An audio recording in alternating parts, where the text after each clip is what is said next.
ایک دفعہ کا ذکر ہے کہ ایک گاؤں میں زینب نام کی ایک چھوٹی بچی رہتی تھی۔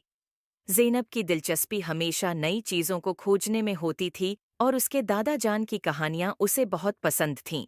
اس کے دادا جان ہمیشہ اسے جادوئی کہانیاں سناتے اور اپنے بچپن کے دلچسپ واقعات سناتے تھے۔ ایک دن زینب اپنے دادا جان کے پرانے کمرے میں کھیل رہی تھی۔ اس نے ایک پرانی لکڑی کی الماری دیکھی جس میں ایک چھوٹا سا صندوق رکھا تھا۔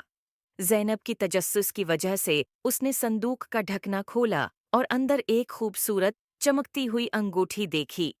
یہ انگوٹھی کسی عام انگوٹھی سے مختلف تھی، اس پر خوبصورت ڈائمنڈ لگا ہوا تھا۔ زینب نے انگوٹھی کو اٹھا کر اپنے دادا جان کے پاس لے گئی اور ان سے پوچھا، دادا جان، یہ کیا ہے؟ دادا جان نے انگوٹھی دیکھ کر مسکرایا اور کہا، یہ جادوئی انگوٹھی ہے۔ یہ انگوٹھی ہمارے خاندان کی حفاظت کے لیے ہے۔ جب کوئی صحیح نیت سے اسے پہنتا ہے تو یہ ایک جادوئی مخلوق میں تبدیل ہو جاتا ہے جو پہننے والے کی حفاظت کرتا ہے۔ زینب نے حیرت سے پوچھا، کیا میں اسے پہن سکتی ہوں؟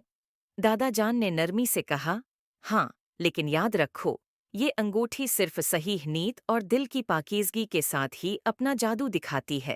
زینب نے انگوٹھی پہنی اور اچانک ایک نرم روشنی کے ساتھ انگوٹھی ایک چھوٹی پیارے مونسٹر میں تبدیل ہو گئی۔ یہ جن سبز رنگ کا تھا اور اس کی آنکھیں چمک رہی تھیں۔ وہ دوستانہ انداز میں زینب کی طرف دیکھنے لگا۔ جن اور زینب بہترین دوست بن گئے۔ جن ہمیشہ زینب کی حفاظت کرتا۔ زینب نے محسوس کیا کہ جن نہ صرف اس کی حفاظت کرتا ہے بلکہ اسے جادوئی جگہوں پر بھی لے جاتا ہے۔ ایک دن جب زینب جنگل میں کھیل رہی تھی تو اس نے دیکھا کہ ایک درخت کے نیچے ایک ننھی سی بلی پھنس گئی ہے۔ زینب نے جن کو بلی کی مدد کے لیے کہا۔ جن نے اپنی جادوئی طاقتوں کا استعمال کیا اور بلی کو بچا لیا۔ زینب نے دیکھا کہ جن صرف ایک مونسٹر نہیں بلکہ ایک سچا دوست اور محافظ ہے۔